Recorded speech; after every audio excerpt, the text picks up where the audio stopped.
Hi, good morning, everyone, and welcome to Healthcare Unlocked. I'm Shondell, and with World AIDS Day coming up on December 1st, we want to talk about what's new in the fight against HIV.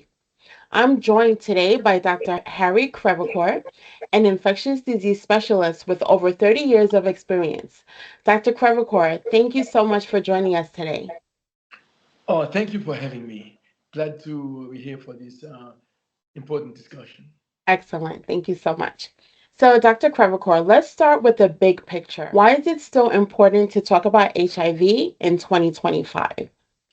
HIV is still active disease in the communities, Hmm. and when it comes to treatment, prevention, and early detection, it is very important that people know their status and know how to protect themselves in the community. Excellent. Thank you. What would you say are the key facts that people should know about HIV today? Today, there's a lot of things that people need to know about HIV. Now, with the advent of PrEP makes a big difference. And over the past 2 years, the few people that were newly infected that I met in the practice were people who were not taking PrEP. So PrEP does make a difference. And of course, the use of condoms and other precautions are important. But PrEP is available in many states, and people should definitely use it because the few people who contract HIV nowadays, the one thing they have in common is that they weren't taking PrEP. Got So it. if somebody can make use of PrEP, it makes a big difference. There's a lot of there's one young man I met. He recently contracted the HIV, and I told him, "Why didn't you use PrEP?" He said, Hmm. "PrEP is for gay people." I said, "No, Mm, PrEP is not just for gay people. PrEP is for right. everybody. For Okay, everyone. men and women. Excellent. Except the Descovy is not used for women, but PrEP is Mm, available for everybody. I okay. mean, some of the commercials on television make believe that it is for gay people. No, it is Correct. not for gay people. PrEP Mm, is for okay. everyone. Okay. Okay. And what is PrEP? Like, I know sometimes we see, like you said, the ads and the commercials. Sometimes you see it at like a bus stop, right? With the advertisement. But what exactly is PrEP? PrEP is a medication. Sometimes Mm-hmm. it's one drug or a combination of two drugs Mm-hmm. that people can take to prevent HIV infection. So if Okay. somebody's going to be sexually active, they when they use that PrEP medication, Mm-hmm. it Mm-hmm. actually prevents the infection from taking place in the first. Okay, Okay. so if the PrEP is available, then the patient who uses the PrEP most likely will not contract HIV infection unless they get a strain that's resistant to the PrEP they're Mm, taking. Okay, okay. but at the same time, while the PrEP prevents things like HIV, it allows the person to have sex without condoms. So that Mm-hmm. does a few things. It improves quality of life in case the Mm-hmm. person will need to get pregnant and whatever. That works as well. Okay. However, in promiscuity setting, it also opens the person to contract other Yeah. STDs like chlamydia and syphilis. So that they have to be careful about that as well. Okay. Got it. Thank you so much for that. So, how is HIV actually transmitted? Can you just give us, I guess the basics, right? Like, how is it transmitted? Transmission of HIV is mostly by sexual encounters, Mm-hmm. either by homosexual activities or heterosexual activities. There's a risk factor, of course, with the use of IV needles, people who use IV drugs, and sometimes it may be transmitted by breast milk in newborns. So we do have to exercise certain precaution. And if a person is infected and is taking their medication and they become undetectable, then these people could have sex without condoms and not pass that infection to their partners. Okay, but the infection can be prevented in many ways. Thank you. So, let's talk about prevention. What should people know about testing and staying protected? Testing is very important because it's important for everyone to know their status. This way, they can come with early intervention and also limit the spread of the infection. And by standard of care, now we offer the HIV testing to anyone younger than 64 years old in the Mhm. adult clinic. However, we do see patients older in their 70s who contract HIV as Right, well, especially with the right. advent of other medications like Viagra and so forth. People Yeah, get more sexually active, and yeah. we do offer it. And anyone who has any particular risk factor should definitely do the Hmm. HIV test. We offer it once a year, but anytime the person needs to have a particular HIV test in New York, we will probably be able to get it done. Got it. And I was wanted to go back to the example you gave us with your patient, the gentleman who recently tested positive for HIV.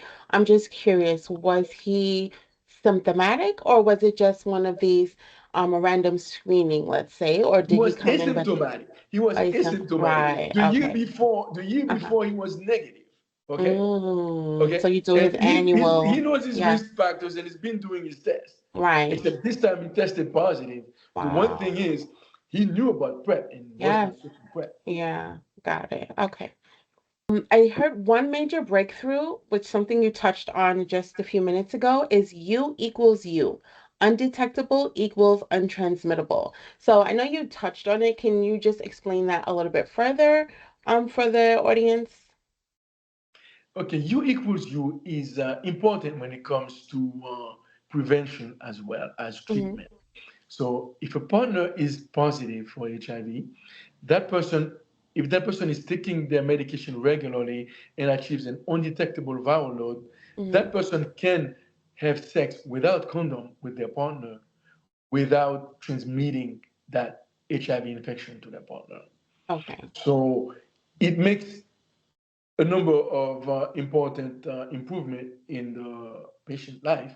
It Mm-hmm. improves the quality of life, and in addition, it also provides them opportunities in case they need to get pregnant or anything like that without the risk of passing that infection to their Right. partner. And if the partner is not promiscuous, then that improves the quality of life to have sex without condoms. Got it. And for that patient that is like undetectable, right, and untransmittable, that's due to their compliance, right, with them taking their Yes, the medication, right? compliance is Yeah, very important. They have to keep taking their medication because if correct. they spend 2 days without the medicine, the viral Right. load goes up and they become Correct. infected. Yeah. And that's is it such a short window like that? Like if they It is miss a just a short couple of window. When doses? I cannot tell, we cannot tell you what the window is, but we Right. Right. recommend, depending on the strain that the person has for the HIV, the viral load can go up very fast. Okay, thank you. So this next question is talking about like ending the stigma. So stigma still seems to be a big barrier. And how would you say we can potentially change that in this day, this current day and age?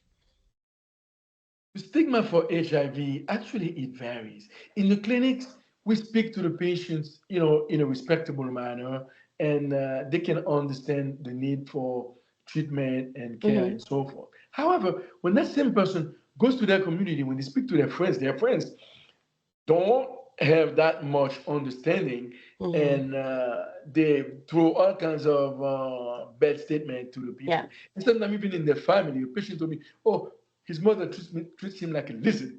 Doesn't let him go Mm, to the refrigerator because he has the HIV." right. Yeah. So we need to have a lot of education for Mm-hmm. people in the healthcare services as well as in the community Yep. and families, friends, they need to understand that the HIV is not going to jump on them if they eat from the same cup or whatever. Mm-hmm. And, Mm-hmm. and the stigma pushes people to, the stigma actually pushes people to be more rude sometimes, but Yes.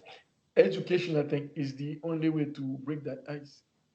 Yes, I agree. Like the more we talk about it, the more we reduce the fear and misinformation, within our community. Yep. Alrighty, so now we're going to go to some viewer questions.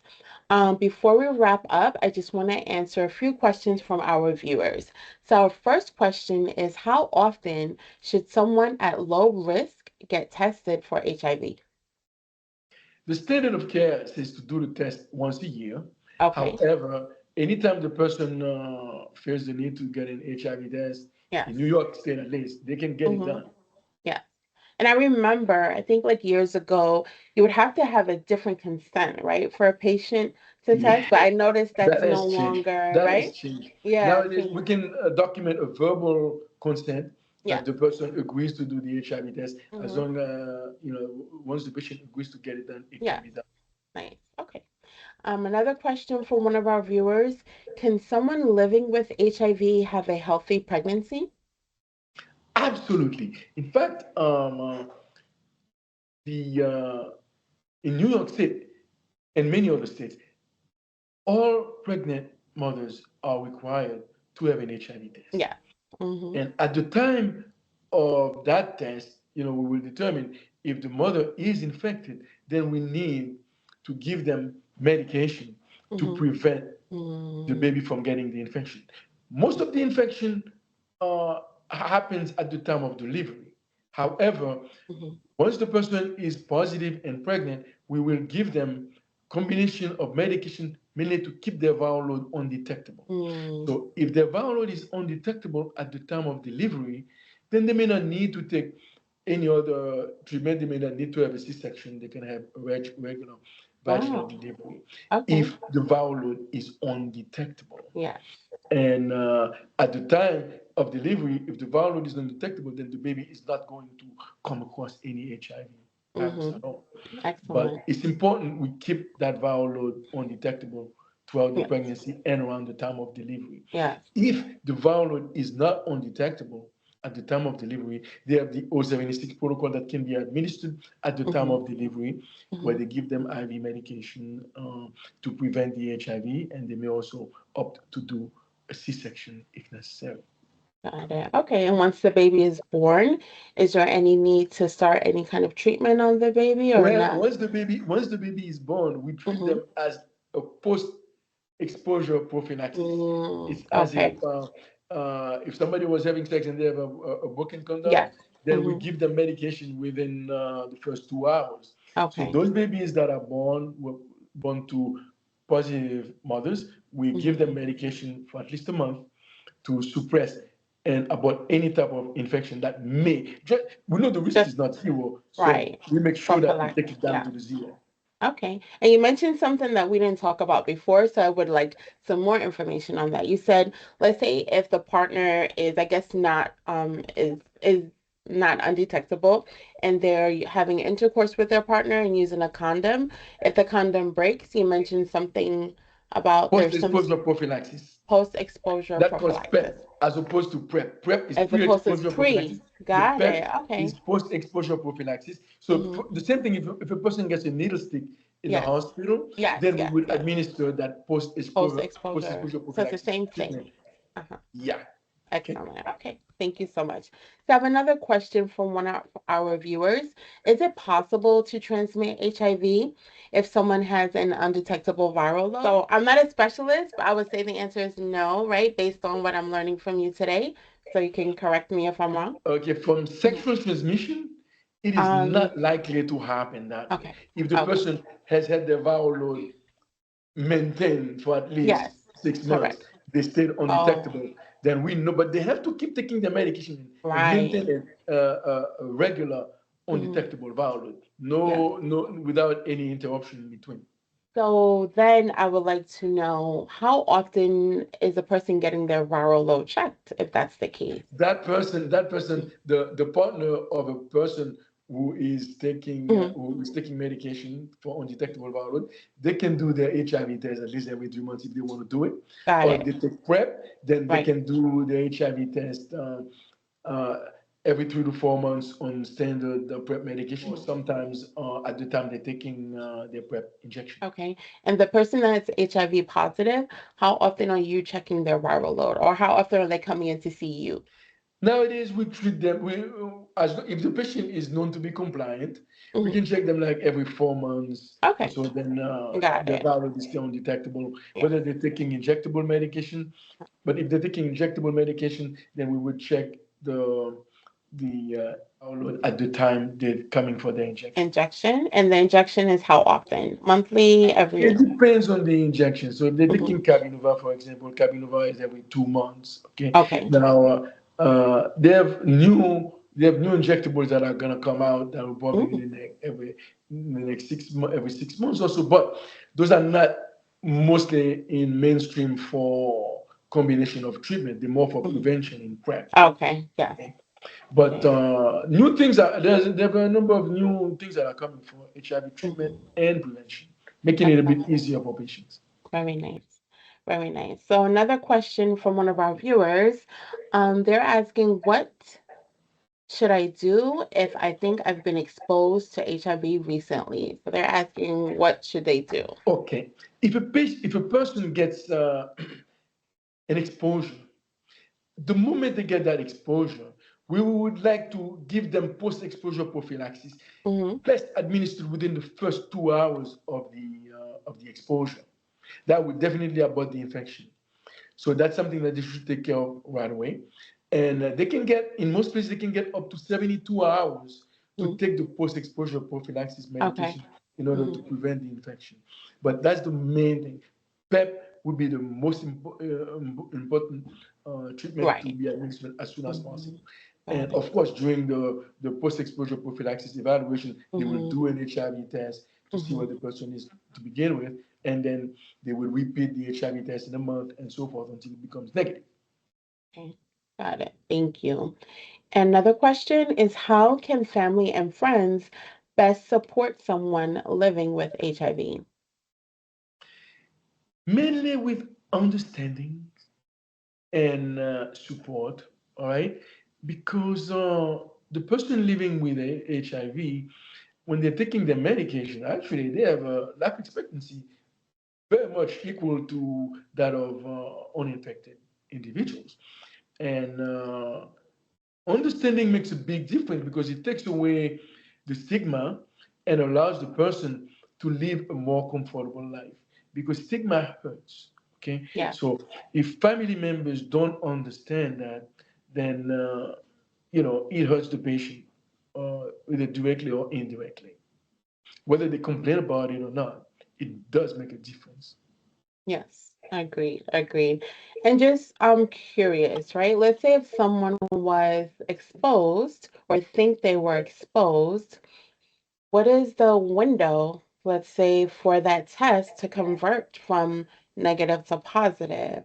Because I've heard Usually, stories that, I don't know, I feel like it could be a long window of time, or is it short? Is it different now? I'm not really clear on that. it So, varies because the time it yeah, takes for the person to develop the antibody test to show a right. positive HIV Mm-hmm. test on the standard HIV test would be Mm-hmm. about 14 days. However, if a patient has a particular exposure, then Mm-hmm. they can also do a viral load on that person Mm-hmm. Oh, to okay. see if the viral load can be done at any time. That will be the earliest time to get a positive result as Right. far as the HIV infection Okay. is with Got that it. person. Okay. Alrighty. So before we go, Dr. Prevacore, what are the key things you want your viewers to remember after listening to this podcast? Okay, well, the one thing we need to remember is prevention, prevention, and prevention. Okay, Mm-hmm. and treatment, and keep the viral load undetectable if the person is infected. And although May 18 is World HIV Vaccine Day. Nobody really knows Oh, about that day. However, soon okay. we'll know more about it because an HIV vaccine is actually in sight now. Okay, so Wow. hopefully that can be done and that will offer more options for people as far as prevention is concerned. We also have Okay. a lot of new medications that are coming out that are going to be more comfortable for patients Mm-hmm. to take on a longer period of time in between.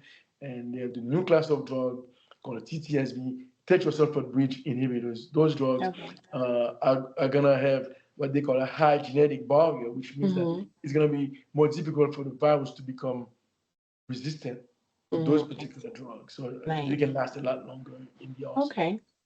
And just to touch on this, like for PrEP, are there any side effects, that people taking it should be concerned about, or find as a barrier to like compliance or to wanting to take the medication? The new PrEP medications are more tolerable. Okay. Mm, The other medication like Truvada, if the person is taking Truvada, they would need to watch their kidney functions okay. and bone density in some cases, especially if they're going to be taken on a long-term basis. Hmm. And as far as the injectables are concerned, like we would want to give the person a trial of some of those or medication to make sure they can tolerate it before we give them the injectable, because the injectable they last a long time in your system. So if you're gonna get a side effect, you want the side effect to last you for a whole 2 months or something. Right. Okay. All right. Okay. Sounds good. So, again, Dr. Crevecoeur, thank you so much for sharing your expertise with us today. This episode will air just before World AIDS Day, and we hope it inspires people to get informed, get tested, and support those living with HIV. Thank you for having me. You're very welcome. So, to all our viewers, thanks for watching Healthcare Unlocked HIV Today, what you should know before World AIDS Day.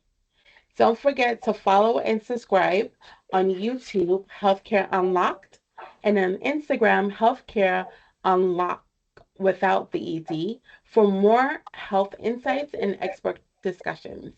Together, let's stay informed, reduce stigma, and support each other. See you next time on Healthcare Unlocked. Thank you. Thanks again, Dr. Crevecoeur. Thanks, Thank you. everyone. Mhm. Thank you.